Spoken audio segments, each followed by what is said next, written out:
Merci. Comme nous pouvons le remarquer ce soir, le budget n'est pas encore voté. Contrairement à ce qu'on a pu lire ce week-end ou ce matin pour ceux qui ont reçu le MAG dans leur boîte aux lettres, le budget, à cette heure-ci, n'est factuellement pas voté. Le conseil municipal vous semble apparemment être une simple chambre d'enregistrement.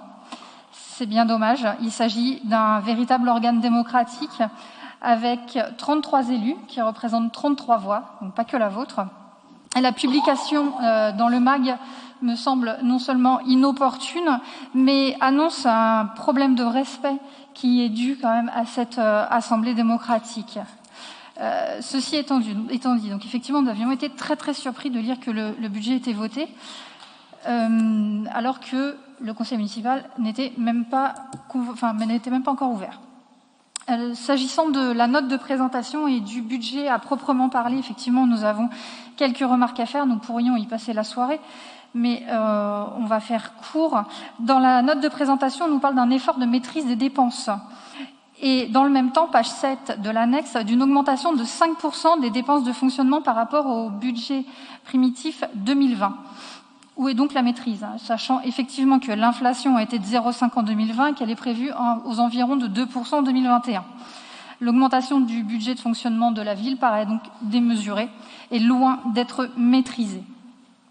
Quand nous regardons ligne par ligne, je vais aller très très vite de ce côté-là. La première chose qui questionne est la ligne dépenses imprévues dont vous avez parlé, qui passe, non, c'est pas du tout ce que vous avez écrit dans le rapport d'ailleurs, mais clairement qui passe de 80 000 € en 2020 à 1,5 million en 2021. Nous avons pu voir qu'effectivement, avec l'année 2020 catastrophique que nous avons pu vivre, les finances publiques s'en sont bien sorties. Les finances publiques de la ville, s'en sont bien sorties. Pourquoi aujourd'hui on mettrait ce 1,5 million dans cette case des dépenses imprévues? Je ne comprends pas. En fonctionnement toujours, nous pouvons relever toujours plus de contrats de prestation-service, plus 7%, des frais de colloque, plus 155% par rapport au BP.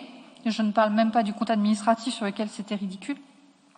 Des frais de représentation du maire de plus de 10% et une ligne honoraire qui laisse rêveur à 100 000 €, alors que la moyenne de la strate est entre 50 et 30 000 € en fonction des départements, sachant que pour 100 000 € est la moyenne des communes de plus de 50 000 habitants.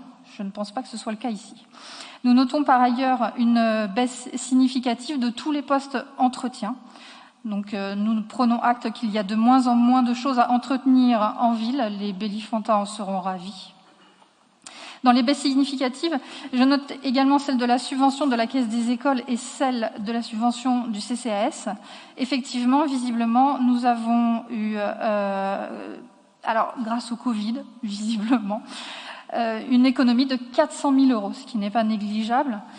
En tout cas, pour la Caisse des écoles, c'est certain, l'économie est la résultante du confinement de l'année dernière. Enfin, l'augmentation de l'enveloppe des subventions aux associations ne doit pas cacher qu'une grande partie des crédits est restée non affectée, ce qui fait que c'est assez peu lisible sur l'ensemble des subventions qui pourraient être attribuées sur l'année. S'agissant de la section investissement, 2,57 millions €. Là aussi, les chiffres sont peu lisibles et assez imprécis. D'ailleurs, j'ai une question au niveau du FCTVA. On perd 1 million, j'ai bien compris pourquoi, évidemment, par rapport aux réalisations de 2019, c'est évident. En revanche, vous notez 400 000 € sur 2020, alors que nous avons réalisé, sauf erreur, 3,5 millions sur le compte administratif en 2020, ce qui ferait un FCTVA à environ 290 000 €. Donc je ne comprends pas le delta. Et bien sûr, on déplore l'effet yo-yo du FCTVA qui entraîne un manque de visibilité. En résumé, la majorité propose d'augmenter le budget de fonctionnement de 5% par rapport au budget primitif 2020, tout en baissant les principaux postes qui rendent service aux habitants et une enveloppe outrancière pour les investissements, creusant encore la dette municipale. À ce jour, on doit avoir un encours autour de 22 millions et une ouverture de crédit jusqu'à 25 millions d'encours. Nous ce que nous souhaitons, c'est que la collectivité ait les moyens d'investir sans trop emprunter. Pour cela, il faut faire des économies sur les dépenses courantes, en dehors des entretiens, évidemment. Aujourd'hui, c'est l'inverse qu'on nous présente. On les augmente de 5% en moyenne par rapport au prévisionnel de l'année dernière, dont nous avons vu qu'il n'a pas été réalisé entièrement suite aux économies Covid. Augmenter le BP de 5%, c'est réduire notre épargne d'autant, et donc ne pas avoir d'autre choix que d'emprunter toujours plus.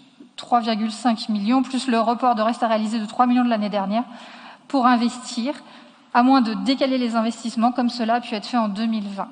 Merci.